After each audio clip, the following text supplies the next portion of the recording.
And today, some conservatives announced that they are encouraging Republicans across South Carolina to vote for Bernie Sanders in this Saturday's Democratic presidential primary.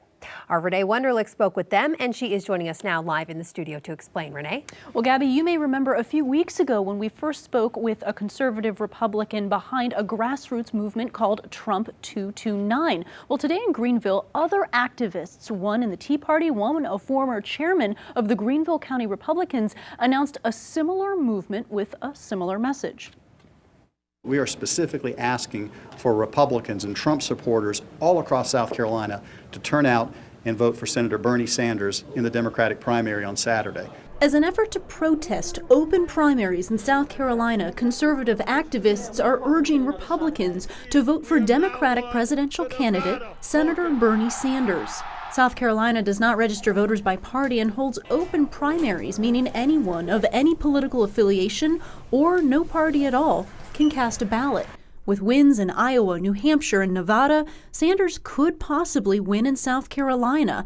I asked former Greenville County GOP chairman about his thoughts should this strategy backfire for the conservative activists and Senator Sanders beats President Trump in November. I believe that our nation will reject socialism.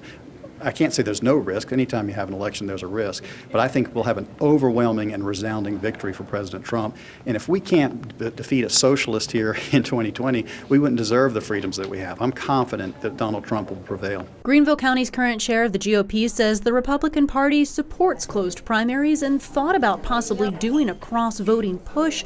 But Greenville Republican Party is not affiliated in Operation Chaos 2020 or in a similar grassroots effort called Trump 229. Both movements are encouraging Republicans to vote Saturday for Sanders. The Republican Party is not encouraging voters to cross-party vote.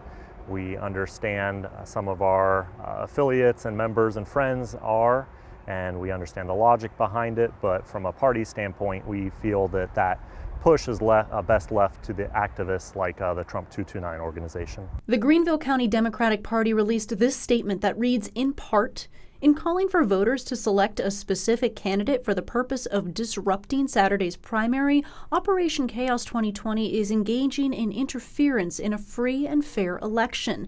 They are undermining and dishonoring the very right to franchise that they claim to want to protect. I also reached out to the Bernie Sanders campaign. Bernie 2020 South Carolina State Director Jessica Bright sent in a statement that you can see in part. It reads, recent reports have made it clear that Donald Trump and the Republican establishment have always been afraid to run against Bernie Sanders going back to 2016. And this, they say, is more of the same. Back to you.